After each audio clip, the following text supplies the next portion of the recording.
जिल्ह्यात 13 मार्च रोजी साजऱ्या होणाऱ्या होळी आणि 14 मार्च रोजी साजरा केल्या जाणाऱ्या धुलीवंदनाच्या कालावधीत कोणताही अनुचित प्रकार घडू नये यासाठी जिल्हाधिकारी अशोक शिंगारे यांनी मनाई आदेश जाहीर केलेत। त्यामध्ये सुरक्षिततेच्या दृष्टीने आणि पर्यावरणाची हानी होऊ नये म्हणून सार्वजनिक ठिकाणांवरील झाडं, लाकडं तोडणं तसंच दहन करण्यास मनाई लागू करण्यात आली आहे। त्याचबरोबर पादचाऱ्यांवर रंगीत पाणी, रंग किंवा पावडर फेकणं, पाण्याचे फुगे फेकणे, रासायनिक रंगांचा वापर करणं, सार्वजनिक ठिकाणी अश्लील गाणी लावणं या सर्व गोष्टींवर 10 ते 20 मार्चच्या कालावधीत प्रशासनाच्या वतीनं मनाई लागू करण्यात आली आहे। याबाबत जिल्हाधिकारी अशोक शिंगारे यांनी आदेश जाहीर केलाय। जिल्ह्याच्या शहरी आणि ग्रामीण भागात होळी तसंच धुलीवंदन सण मोठ्या उत्साहात आणि जल्लोषात साजरा करण्यात येतो।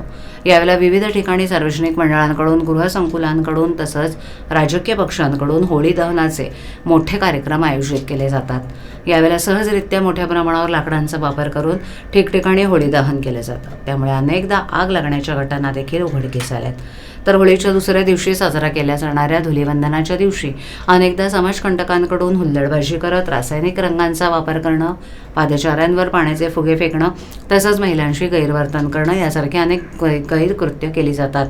त्याला आळा बसावा म्हणून जिल्हा प्रशासनाच्या वतीनं 10 ते 20 मार्चच्या कालावधीत मनाई आदेश लागू केलेत।